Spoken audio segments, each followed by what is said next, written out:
Nega sizni rahbarligingiz ostida biznes ishlamaydi? Ko'p rahbarlar bir xil xatoga yo'l qo'yadi. O'zi ishlaydi, o'zi nazorat qiladi, o'zi dokumentlarini to'g'rilaydi, faxrlanadi. Mana deydi, biznesda men bo'lmasam, meni biznesim ishlamaydi.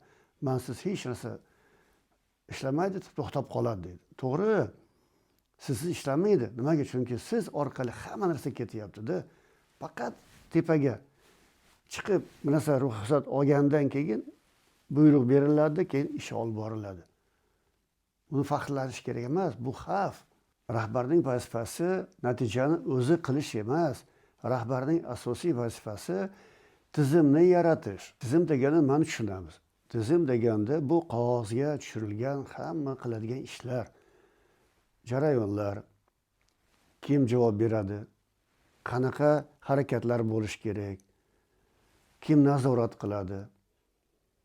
Mana shu narsalarning hammasi qog'ozga tushirgandan keyin ishchilar mana shu tizim bo'yicha, standart bo'yicha ish olib boradi. Agar mana shu qiladigan ishlar qog'ozga tushirilmagan bo'lsa, bu tizim emas, bu miyada qolgan qanaqadir o'zingizni bilimlaringiz.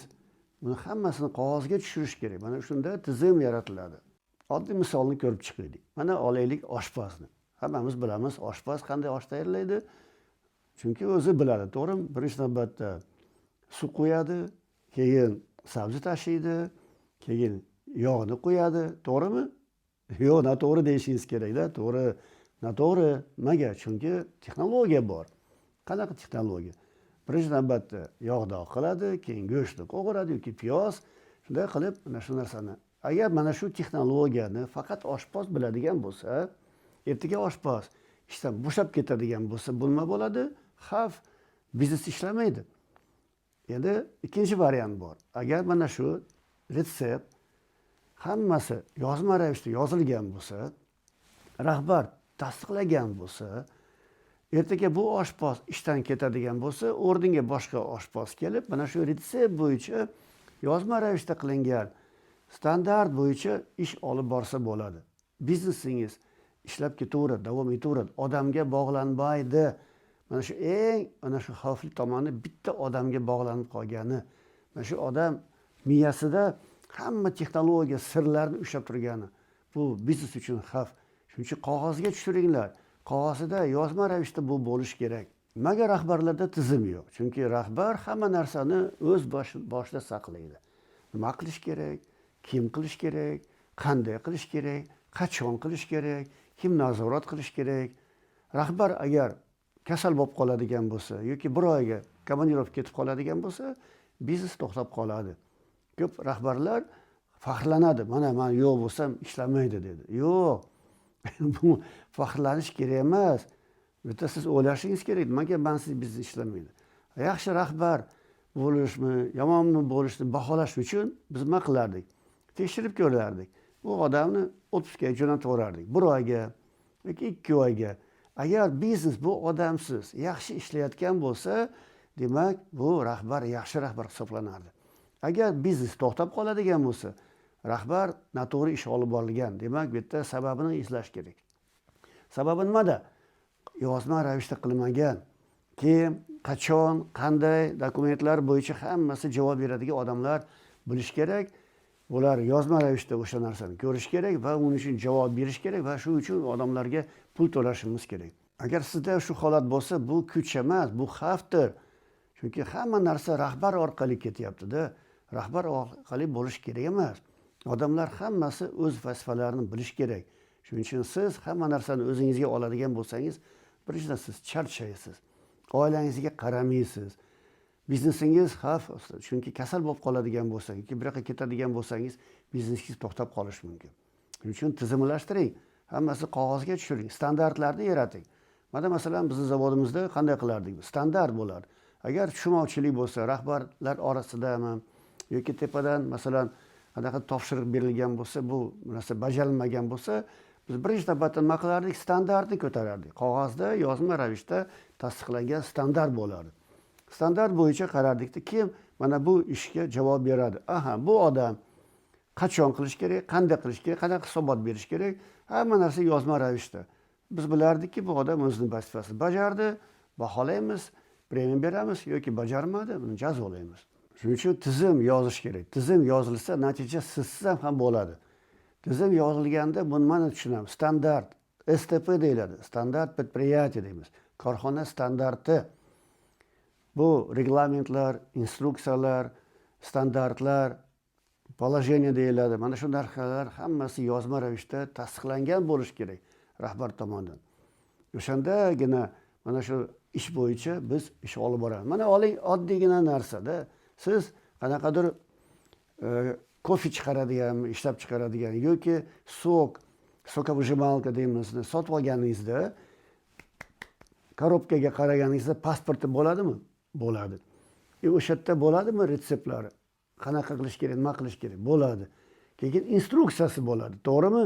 Qanday foydalanish kerak, nimaga e'tibor berish kerak, nima qilish mumkin emas, qanday buni yuvish kerak, hammasi instruksiya deyiladi mana shu narsa.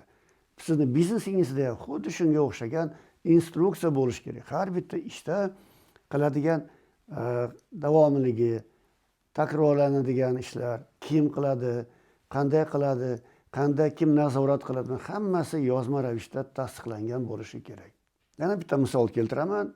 Masalan, mana biz zavodni boshqarganimizda qanaqa bo'lardi? Direktor ketdi, o'rniga kim bo'ldi? Standart bo'yicha qaraymiz, главный bosh muhandis. Bosh muhandis kasal bo'lib qoldi. O'rnida kim bo'ladi?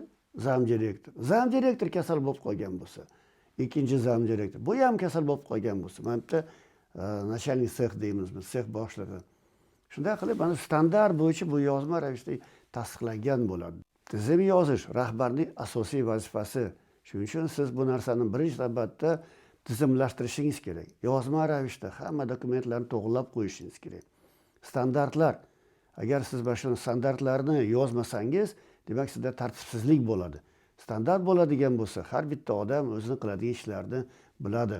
Chunki stabil biznes qachon bo'ladi? Qachonki siz birinchi navbatda demak standartlar yaratilgan bo'lsa, har bitta odam shu standart bo'yicha qiladigan ishlarni biladigan bo'lsa, buni kim nazorat qiladiganini biz tasdiqlaydigan, biladigan bo'lsak va sizda mana shu informatsiya har kuni yig'ilib, siz buni ko'ra oladigan bo'lsak, o'shanda siz bemalol dam olishga ketasizmi, 2-3 oy bo'lmaysizmi, sizsiz biznes avtomat ravishda ishlayveradi.